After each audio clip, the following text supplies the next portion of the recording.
Mohla nasadit, že? No, kdybych tě vyhodil. No, vole. Dobrý, že díky. A strom. Tak koho?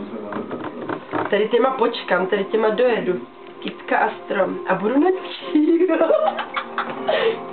Zaruhaš, prosím tě. Jež, jako jsem já včera tu znělkou, už si nepamatuju. Nevím. Určitě takovou se měl se to jsem právě na nějakou nejlepší znělku, kterou jsem vás Ježišmarja. jak se mě vyhodil. Ale to už se Nejlepší znělka. Fakt nejlepší. Výborný, teda. tě vyhodila. No? A nemůžeš jinak. A já si musím nasadit. A nemůžeš jinak. Já si musím na... To je nová znělka. Kdybys měl zpět, bylo by to lepší možná, jo? Ale to se od znělky neočekává. Od znělky? A můžeme si na? Nevadí.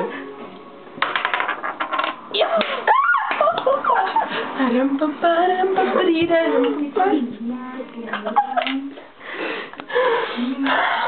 A teď nezbývá nic jiného a lepšího, než si nasadit.